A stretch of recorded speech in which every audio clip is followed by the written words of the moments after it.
Pai Todo-Poderoso, mais uma vez, Senhor Deus, estamos aqui como teu povo, o povo da aliança, reunidos ao redor, Senhor Deus, da tua mesa, para ouvir a tua palavra. Queremos, ó Pai, ser alimentados por ti, Senhor. Que o Senhor fale ao nosso coração, que o Senhor esteja, Pai, edificando, Senhor, as nossas vidas, por meio da tua palavra, e que sejamos alimentados e possamos viver por meio dela. Fala ao nosso coração, Senhor, é o que nós pedimos, em nome de Jesus. Amém. Queridos, como eu havia comentado, as nossas exposições iriam iniciar no próximo domingo. E esse tempo ali do retiro foi bastante educativo para mim. Até porque eu vou falar sobre fé hoje, na parte da manhã e à noite. Não sei se estou pensando em expor todo o capítulo 11 de Hebreus pela manhã. Vou ver isso durante a semana. Mas senti a necessidade, até pelo tema que nós falamos no retiro, que foi batismo com o Espírito Santo, suscitou algumas coisas em mim, e eu achei por bem trabalhar esse tema de fé, porque muitas vezes nós não compreendemos o que realmente isso significa. Hoje estamos em assembleia, não somente solene, mas assembleia geral ordinária. Essa aqui é a nossa devocional para o início da assembleia, e é uma das coisas que eu vou falar no meu relatório. Esse ano eu tenho pensado em dar temas doutrinários à igreja. E, mais especificamente, a gente tem trabalhado doutrinariamente na escola dominical, confissão de fé, mais especificamente, mas catecismo maior também. E eu pensando em tocar em alguns pontos doutrinários, não somente polêmicos, em alguns aspectos, mas principalmente instrutivos, formativos na vida da igreja. Porque muitas vezes nós somos como mortos-vivos, Estamos andando por aí e não sabemos como andar. Nós não sabemos o porquê das coisas. E eu acho que o que nós vamos falar sobre fé, e se discorrermos sobre o capítulo 11 de Hebreus, que esse tema vai falar só sobre isso, vai dar uma luz para nós como crentes, do que realmente isso significa. Eu gostaria que os irmãos abrissem Hebreus capítulo 11, verso 1 e 2. Nós vamos falar sobre esses dois versos nessa manhã. E à noite nós vamos trabalhar a fé na perspectiva do livro de Tiago.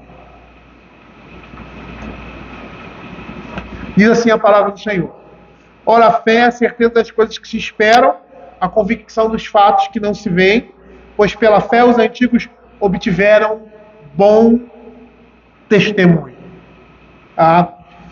Nós vamos perceber que o livro de Hebreus, como qualquer outro livro, um capítulo não está separado de um outro capítulo. Essa separação é uma separação didática, por vezes temática, mas às vezes não.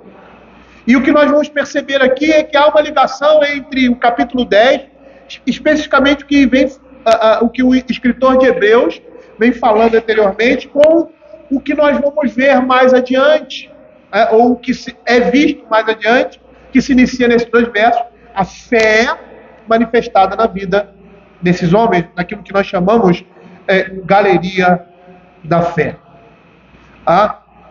E antes de citar, ou falar desses exemplos da história de homens que viveram pela fé, nós vamos perceber que esses que viveram assim, eles não retrocederam. Porque eles viveram com fé, como diz aqui: o meu justo viverá com fé. E aqui ele faz uma breve exposição do que seja a fé, formulando em poucas sentenças claras e diretas aquilo que é a alma da vida cristã. Nós não vamos ver aqui uma exposição doutrinária a respeito desse tema, mas ele vai citar aspectos importantes que serão vividamente ilustrados nas experiências passadas do povo de Deus. Na vida desses homens que são citados mais à frente, veremos claramente, se tivermos tempo, que eles esperavam as promessas a ele endereçadas com a certeza da sua concretização, tendo convicção dos fatos que eles não viam com os olhos humanos, mas contemplavam com os olhos da fé. E Hebreus é muito claro quando lá nesse capítulo 11, verso 13, ele diz assim: todos estes morreram na fé, sem ter obtido as promessas, vendo-as, porém, de longe. Ou seja, vendo com os olhos da fé, saudando-as e confessando que eram estrangeiros e peregrinos sobre a terra. A própria Escritura fala de Abraão nessa perspectiva, lá em João capítulo 8, 56 e 57, quando Jesus fala a respeito dele, dizendo assim: Abraão, vosso pai, alegrou-se em ver o meu dia, viu e regozijou-se. E aí perguntaram os judeus: ainda não tem 50 anos e viste Abraão? Abraão contemplou as promessas. Ele ouviu isso, provavelmente do próprio Cristo, o anjo do Senhor. A intenção do autor aqui, quando você vai ver o capítulo 10 e o capítulo 11, é que eles levassem uma vida de fé, para que não tivessem que retroceder. Como diz a palavra do Senhor, aqueles que retrocedem, a alma, o Senhor não se compraz nele. Então a intenção do autor sagrado é que eles levassem uma vida de fé, como se vê naqueles que pela fé seguiram a Deus nos vários aspectos da vida. E eu não sei se vocês se lembram do caráter do livro de Hebreus, vai fazer uma ligação entre, ou seja, um paralelo, uma oposição entre as promessas, não, as sombras do Velho Testamento e a sua concretização no Novo Testamento em Cristo. E por quê? Porque esses irmãos hebreus aqui, muitos deles estavam abandonando a fé por causa das perseguições. Era mais fácil praticar o judaísmo do que ser um cristão. E nesse momento, que é um momento de transição, a igreja está em transição, a igreja está sendo formada, para eles seria muito fácil voltar à fé antiga e não dar continuidade àquilo que o próprio Evangelho no Velho Testamento apontava. Por isso a linguagem tão dura desse autor, dizendo que o justo vive por fé e que se ele retrocede, se ele apostata, nele não se compraz a alma do Senhor, não se compraz o Senhor em sua alma. E aí ele fala: nós não somos os que retrocedem para a perdição, somos entretanto da fé para a conservação da alma. Eu sempre digo, não há um meio termo. Não há um meio termo. Ou o homem está de um lado, ou está do outro. Ok? Não há um meio termo. Não existe isso na Escritura. Veja o que o primeiro verso vai dizer. Ora, a fé é a certeza das coisas que se esperam, a convicção de fatos que não se vêem. Apesar da palavra fé ter vários significados, como um corpo de doutrinas específico, uma confissão, uma convicção da verdade a respeito de algo ou alguém, o autor sagrado utiliza a fé no sentido de total confiança em Deus. E esse seria o significado do contexto de Hebreus 11.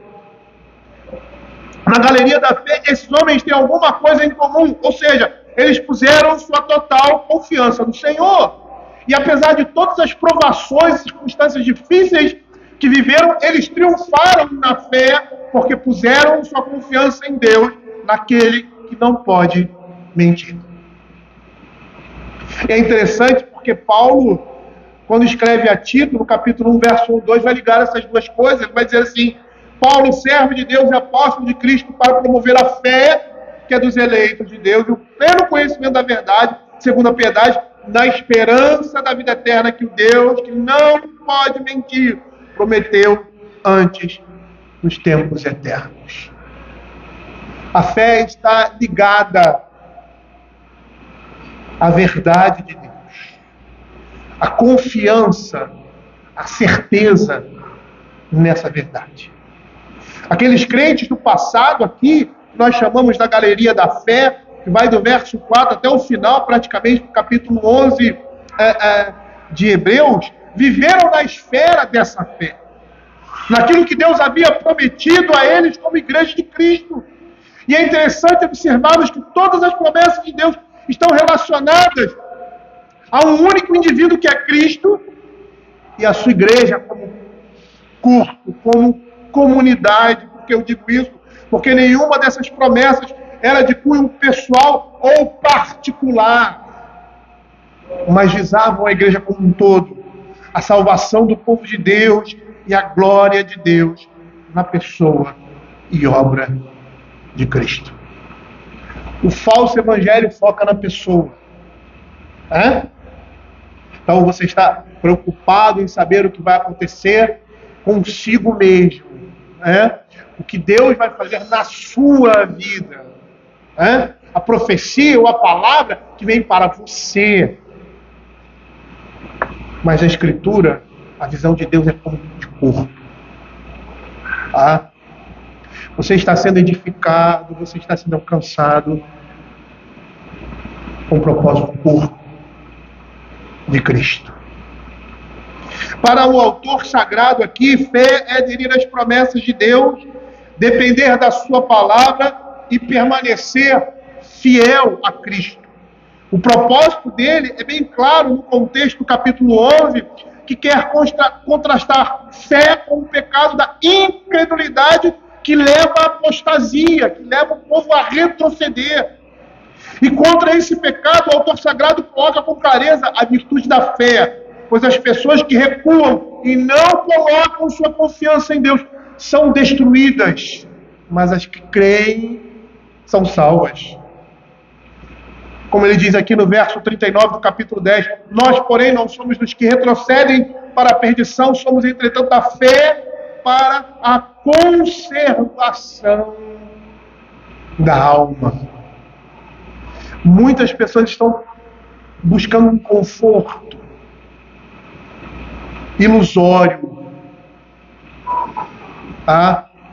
ao aderir aos desejos do seu pecado, aos desejos do seu coração pecaminoso. Mas esses estão abandonando a fé.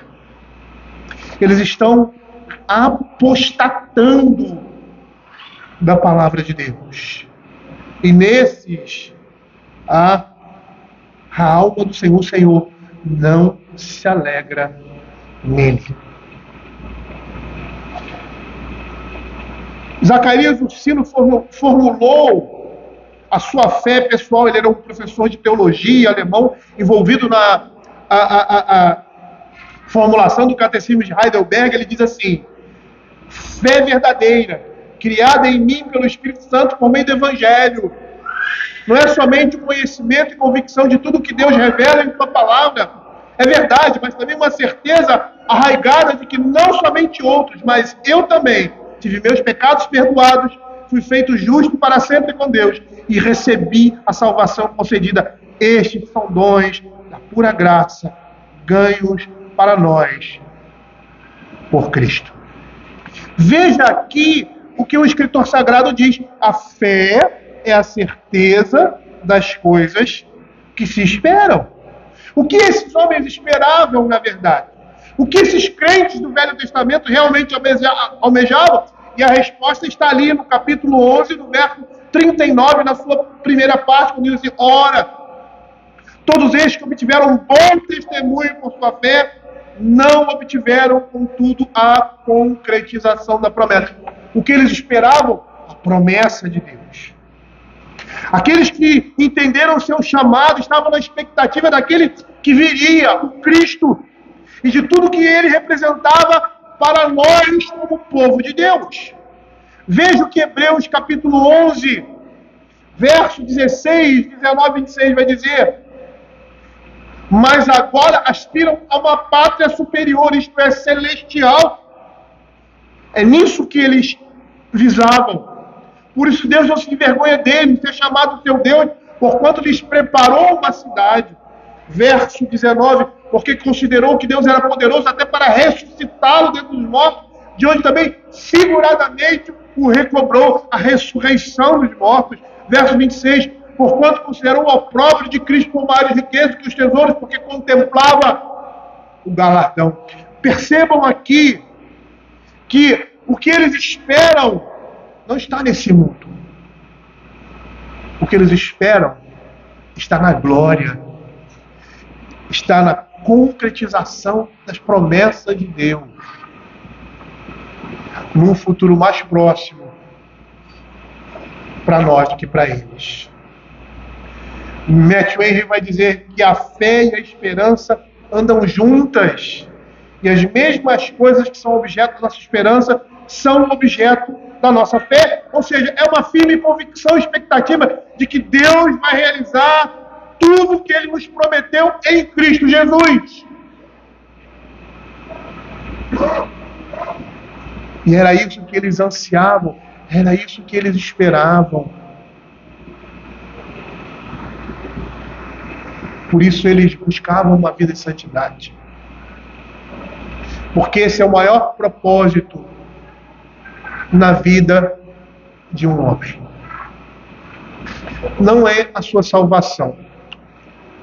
O maior propósito, às vezes nós nos agarramos à nossa salvação e esse é o nosso desejo, a nossa pregação se volta para isso. Mas a salvação não é o ponto focal da vida cristã. A salvação é uma consequência daquilo que nós devemos ser e que seríamos se Adão não tivesse caído. Vejam 2 Pedro, capítulo 1, versos 3 e 4.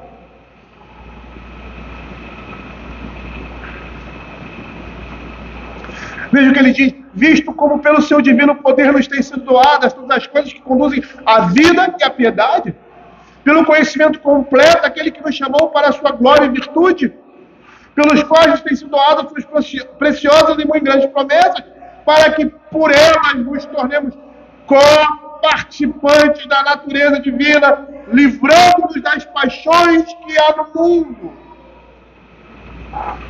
Essa era a expectativa deles. Por isso eles aspiravam a uma pátria superior, por isso criam na ressurreição, e por isso consideravam o opróbrio de Cristo maior do que todas as riquezas e tesouros desse mundo. Esse é o propósito maior da salvação de um homem. A sua santidade. O abandono do pecado, a fé é uma consequência disso. Ou seja, a salvação é uma consequência disso. Por isso a Escritura vai dizer, sem fé é impossível agradar a Deus. Por isso a Escritura vai dizer, sem santificação ninguém poderá ver o Senhor. Perceba, uma firme convicção e expectativa que Deus vai realizar tudo que Ele nos prometeu. E esse convencimento é tão forte, dá um tipo de posse e satisfação presente daquelas coisas, uma subsistência da alma por meio de frutos e do deleite antecipado dessas coisas. E é assim que os crentes, no exercício da fé, são preenchidos com um gozo inefável e glorioso. Lembram que quando falamos lá sobre batismo com o Espírito Santo, as marcas do que isso significava, e uma delas era gozo e regozijo. Pelo seu estado agora presente. Porque agora, aqueles que têm o Espírito Santo estão em Cristo Jesus. E não há como estar em Cristo Jesus e não ter regozijo, alegria que transcende a alegria desse mundo. Veja o que o apóstolo Pedro vai falar no capítulo 1, verso 8 de 1 Pedro. A quem não havendo visto amai, no qual não vendo agora, mas crendo, exultais com alegria indizível e cheia de glória. A fé é a certeza das coisas que se esperam, a convicção de fatos que não se veem. Convicção tem um sentido de prova, verificação pela qual algo é provado ou testado. Como é isso? Prova daquilo que não se vê. Como é isso? Matthew Henry vai dizer que a fé demonstra ao olho da mente a realidade das coisas que não podem ser discernidas pelo olho natural. A fé é o firme consentimento da alma, a revelação divina. E a cada parte dela, e acrescenta seu selo de que Deus é verdadeiro. E nessa perspectiva, é o total reconhecimento de tudo que Deus revelou na sua palavra. É santo, justo e bom. E mais, a fé ajuda a alma a fazer a aplicação de tudo a si mesma com sentimentos de esforços adequados. A fé ajuda na aplicação da palavra de Deus. E nessa perspectiva, a fé está designada para servir o crente no lugar da visão e ser para a alma tudo que os sentidos são para o corpo. Por isso, quando Abraão foi chamado para ir a um lugar que deveria receber por herança, foi sem saber para onde ia, porque foi uma atitude de fé. Os olhos da alma estavam vendo aquilo que Deus iria concretizar na sua vida.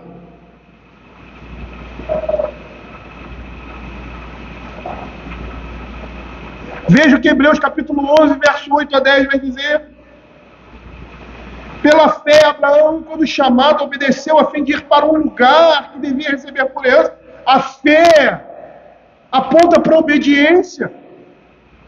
E partiu sem saber aonde ia. E ele vai para um lugar onde ele não sabe por quê. Por causa da sua fé. Pela fé, peregrinou na terra da promessa como em terra alheia, habitando em tendas com Isaac, já herdeiros com ele da mesma promessa. Abraão estava ali, ele tinha certeza que aquele terreno que hoje ele precisou comprar para sepultar a sua morta, seria dele. Seria uma posse eterna.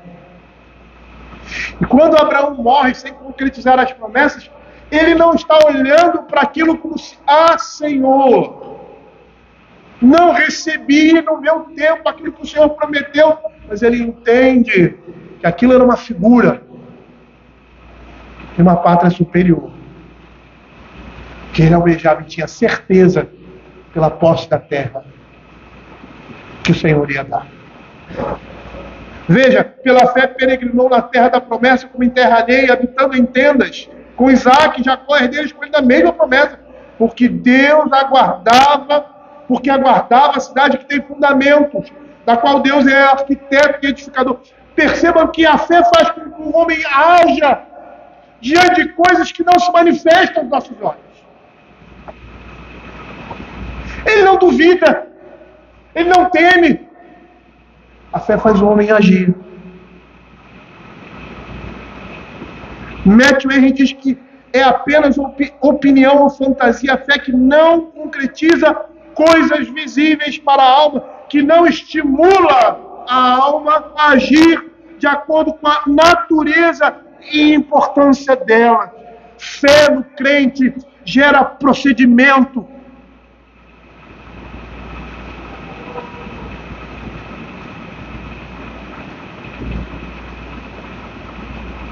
Quando eu estava vendo isso, eu me lembrei do livro do Ted Tripp,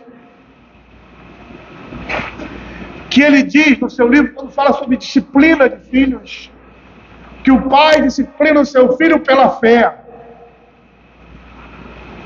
Quando corrigimos nossos filhos conforme a Escritura, cremos que Deus fará o que diz.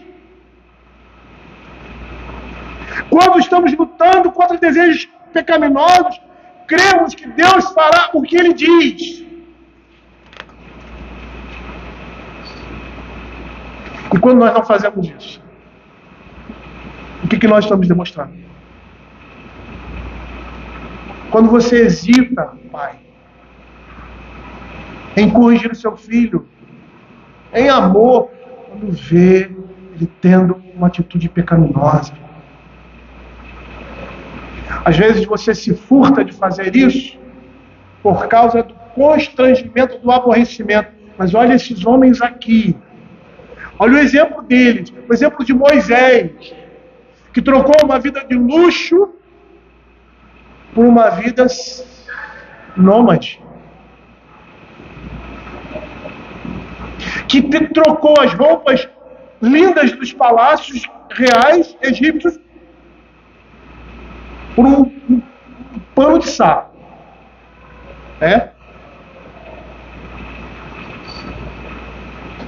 Nós conseguimos olhar e ver a fé e olhar essas coisas, mas não conseguimos trazer isso para a nossa realidade. Não conseguimos trazer isso no nosso dia a dia, no nosso contexto. E aí nós nos perdemos, porque não estamos confiando em Deus, estamos confiando no mundo, estamos às vezes negligenciando o nosso papel, achando que as coisas vão dar certo. Não vai dar. O propósito que Deus está determinando não vai dar. Não vai dar. A sua negligência, a sua falta de ação, a sua falta de fé, a sua falta de oração não vai gerar um fruto necessário na vida dos seus filhos. E isso em tudo a sua vida. Muitas vezes nós somos crentes que estão capengando porque não cremos, não exercitamos a nossa fé. E eu falo não como alguém que está no palco aqui acima de alguém ou no púlpito, mas inserido no mesmo contexto que vocês. Porque muitas vezes, nós somos bons em muitas coisas, em determinadas coisas somos péssimos. Não é regulares, não, péssimos. Porque falta o exercício da nossa fé. O exercício da fé é conhecer a palavra e ver por meio dela.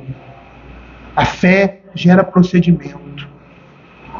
Olha o que Paulo fala em Colossenses capítulo 3, versos de 1 a 3. Ele diz assim: portanto, se foste ressuscitado junto com Cristo, buscai as coisas lá do alto. Isso é procedimento. E como eu busco as coisas lá do alto?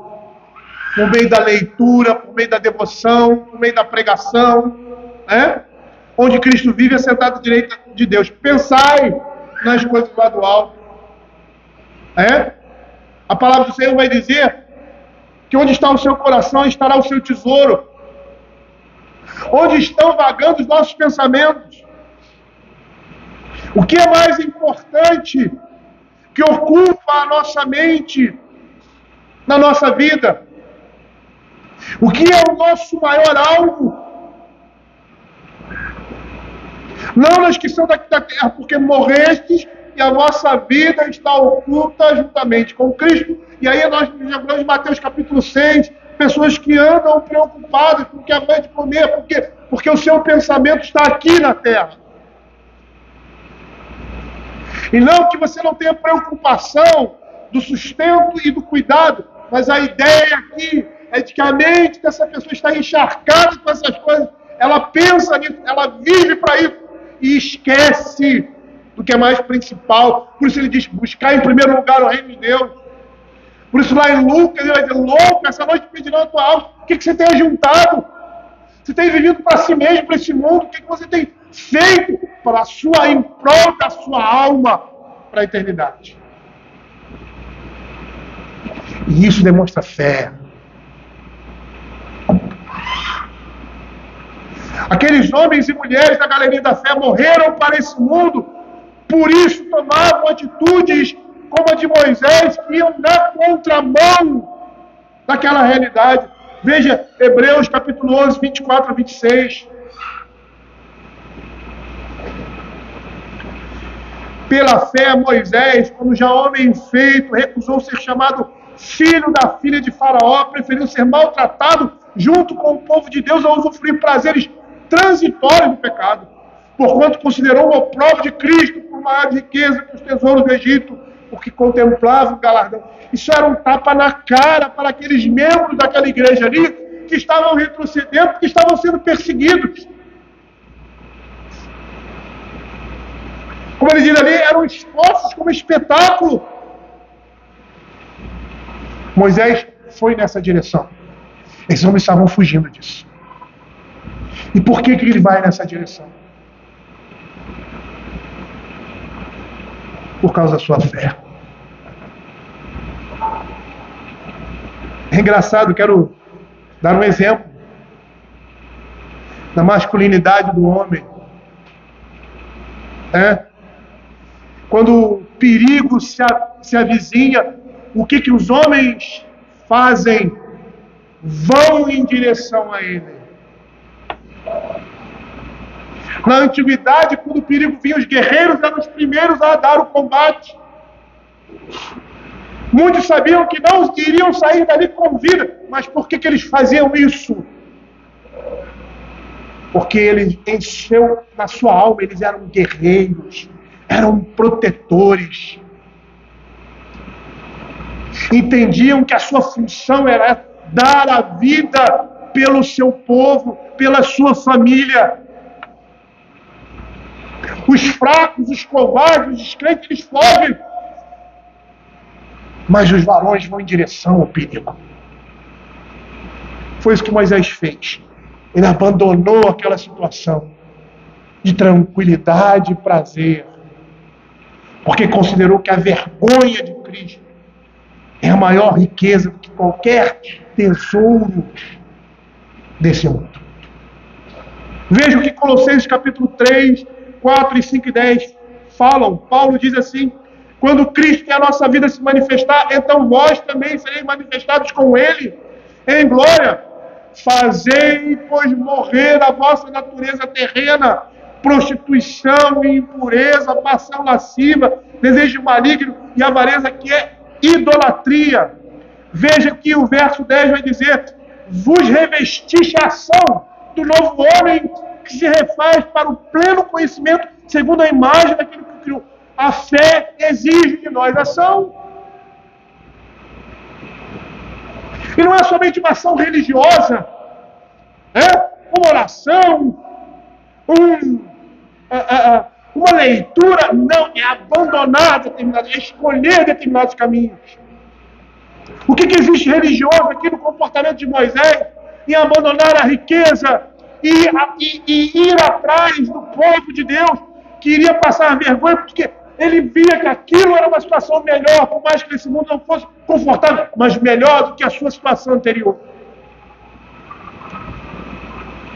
Nós podemos dizer, não existe nada de religioso nisso, e ao mesmo tempo dizer, tudo de religioso está por aí. Porque ele foi movido por aquilo que ele crê. E quando nós somos movidos pela fé, nós vamos andar numa direção contrária ao mundo. Percebam que essas coisas podem ser invisíveis para a alma, e a fé nos faz agir de acordo com a natureza e importância delas.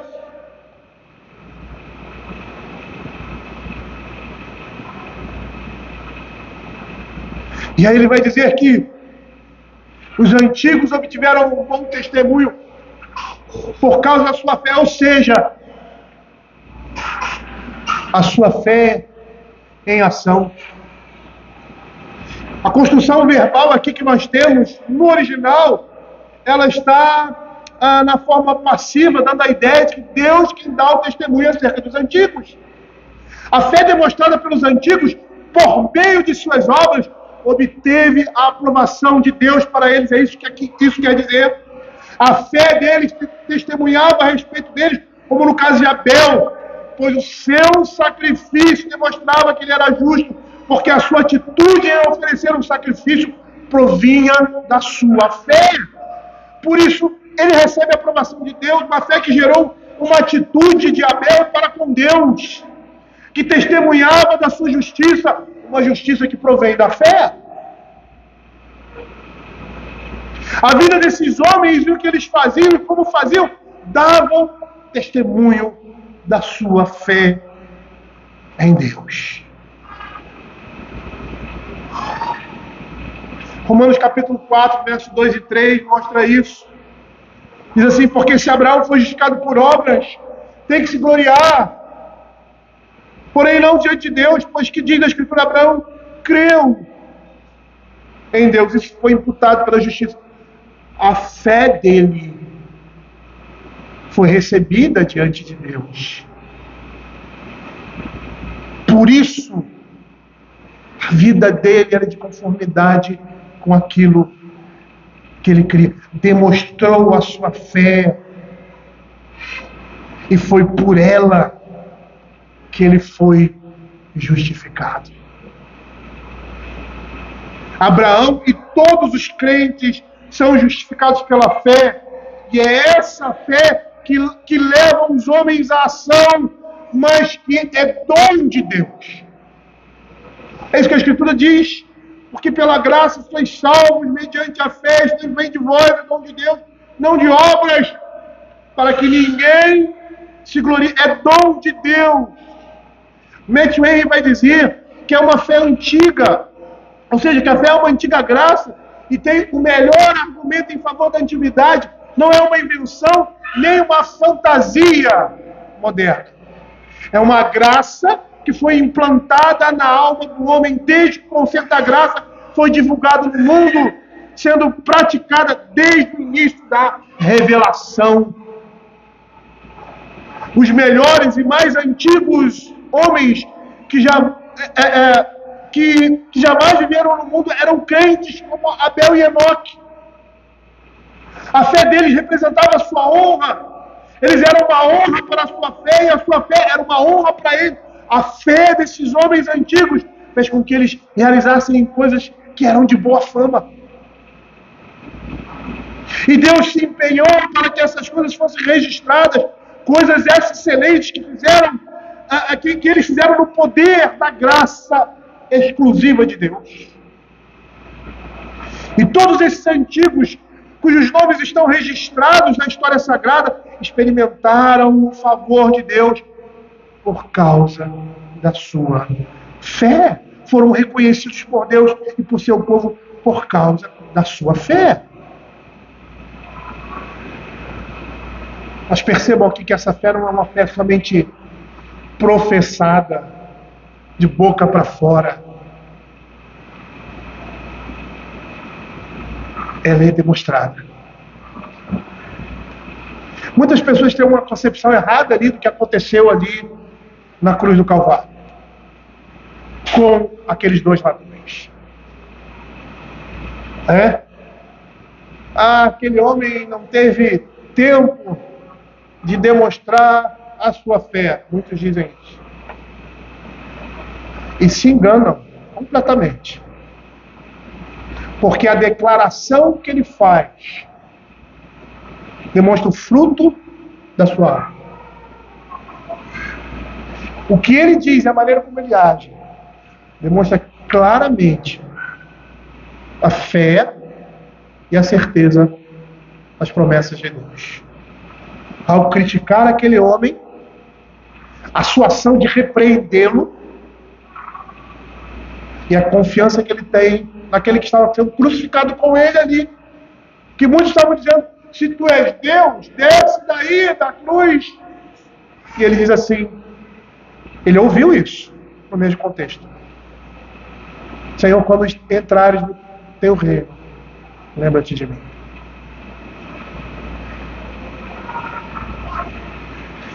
Calvino vai dizer que o fundamento em torno do qual gira o argumento do autor sagrado é que os pais foram aprovados por Deus desde o princípio do mundo e unidos a eles pela fé, para que os judeus soubessem que é somente pela fé que se encontram ligados aos pais em santa unidade, que assim que a renunciam, são separados da igreja, deixando de serem filhos legítimos de Abraão, sendo sim uma raça falsa e indigna. E aí eu gostaria de terminar essa nossa pequena exposição. Que fé nós temos apresentado em nossas vidas? Quais são os frutos dessa nossa fé? Em que nós estamos confiando? Em que tipo de evangelho nós estamos crendo? Que esperança nós temos? Que promessas estamos lançando a nossa esperança? E de que forma estamos vivendo nesse mundo demonstrando a nossa fé?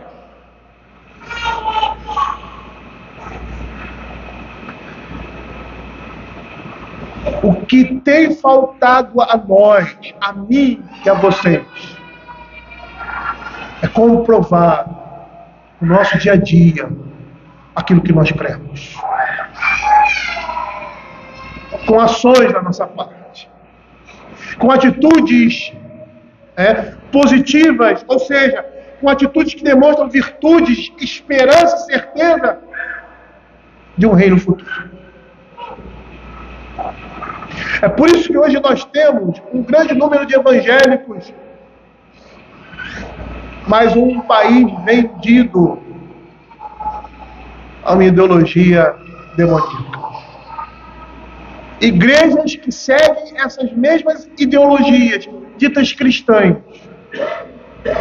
estão vivendo como o mundo vive, na expectativa do que é material, do bem-estar desse mundo.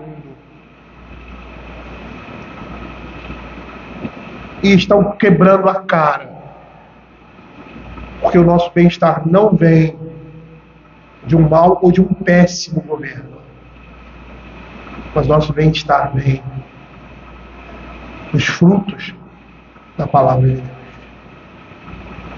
Nós estamos vivendo um período de transição, estamos aguardando, vamos dizer assim, a expectativa do reino de Deus, e que nós estamos feitos para que esse reino venha. Muitas vezes nós estamos acomodados e não temos vivido a realidade do Evangelho dentro das nossas casas. Eu não estou dizendo para você sair daí pregando e falando de Cristo, eu estou dizendo para você viver Cristo. Nós estamos deixando de viver esse Cristo. Nós estamos deixando de praticar essa fé, de exercitar essa fé. E a primeira coisa que nós temos que fazer é conhecê-la. Conhecer profundamente. O livro de Oséias vai dizer que o povo ali estava sendo instruído porque lhe faltava conhecimento. Porque até mesmo a liderança da igreja, a autoridade, não faziam Cristo conhecido no meio da sua palavra.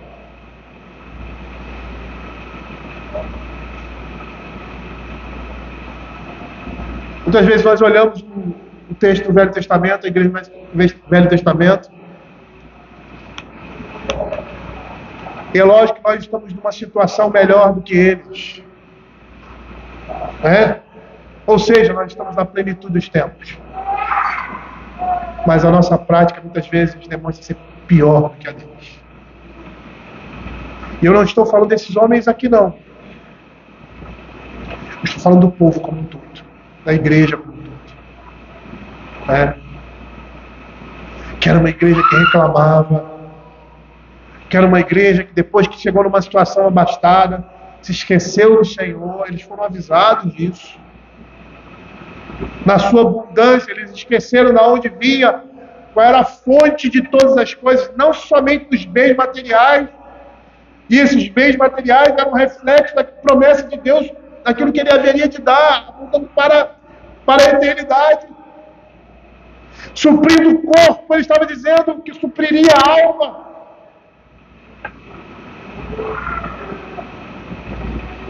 O que fazemos? Estamos vivendo uma vida cristã rala, porque não estamos exercitando a fé nos mínimos detalhes. Quando passamos por determinadas provações e nos desesperamos, como se não tivéssemos com Deus. Eu não estou dizendo que nós não podemos nos entristecer com a morte de um ente querido. Eu acho que na vida familiar a pior coisa que tem é a morte de um filho. E aí nos esperamos como se não tivesse, a nossa vida acabou. Eu sei que perder um filho é como se tirar um braço, uma perna nossa. E nós vamos ter que conviver, vamos ter que achar jeitos de ver se aquele braço e aquela perna. Uma dor que fica, mas não pode ser a razão da nossa vida. Um casamento, eu preciso me casar, eu estou tendo a necessidade de ter uma companheira, ter um companheiro, e aí abre exceções na sua vida. Que fé é essa? seu casamento não é prioridade, um matrimônio não é a coisa mais importante do mundo. O meu emprego, eu perdi meu emprego, estou desesperado contigo, te mata. Um crente, às vezes acontece isso, tira a sua própria vida, porque perdeu todos os seus bens. Que fé é essa? Eu não estou dizendo que nós não podemos sentir essas coisas, nós vamos sentir, nós vamos ter medo, somos humanos, mas somos crentes. E não podemos nos desesperar, como se a nossa vida acabasse. Mesmo diante da própria morte, o Senhor espera de nós a alegria da salvação.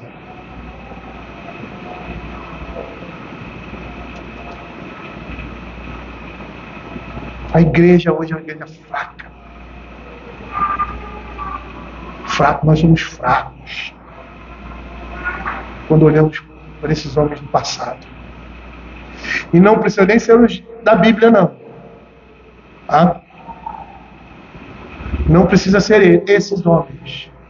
Porque às vezes temos eles como se fossem pessoas inalcançáveis. E a Escritura vai dizer que Elias era como todo homem. E aí nós nos espantamos quando ele tem medo.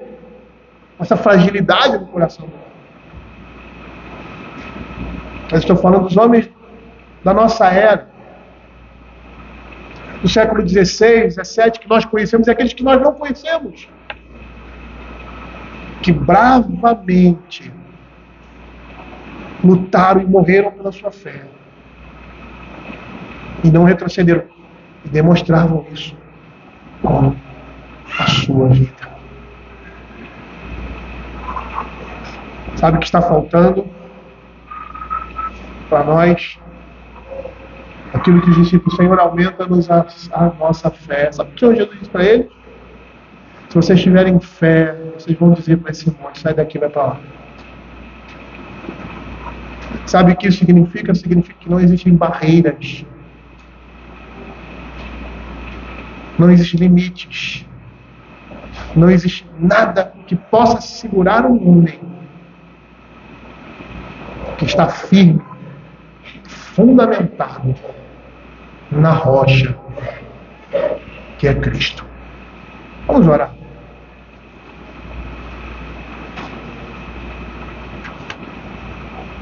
Senhor Deus, Pai Todo-Poderoso, mais uma vez nos colocamos diante do Senhor e te pedimos, ó Senhor, que o Senhor esteja dando graça, Senhor, à tua igreja. Que o Senhor, ó Pai, esteja nos dando forças, ó Pai. Que não sejamos tímidos diante das dificuldades, dos problemas, das tentações e provações que nos cercam. Que não sejamos presas fáceis e nos deixemos levar, mas que estejamos nos alimentando da palavra de Deus para nos fortificarmos cada dia mais e mais, pedindo ao Espírito de Deus que habita em nós, que esteja vivificando a sua palavra, nos fortalecendo, nos dando graça. Senhor, tem misericórdia de nós, Pai. Nós sabemos que seremos salvos pela graça de Deus, somos salvos pela graça de Deus. E é por isso, Senhor, temos, ó Pai, a necessidade e o desespero de buscar a Deus em nossas vidas, em nossos pensamentos, buscar nos conformar à santidade e à vontade de Deus. É isso que esperamos, é isso que queremos, ó Pai, porque queremos ter uma vida eterna com o Senhor. Queremos dar continuidade à nossa existência. Não que o homem, quando morre, ele deixe de vestir, não. Mas é como se deixasse de existir, porque estará perpetuamente sofrendo longe da presença de Deus. Fica com o teu povo, Deus. Faça com que a Tua palavra alcance, Senhor, dos nossos corações. E que pelo Teu Espírito que habita em nós, e que age, Senhor Deus, no meio da igreja, o Senhor esteja transformando, Senhor, e mudando completamente o nosso coração. É o que nós pedimos, em nome de Jesus. Amém.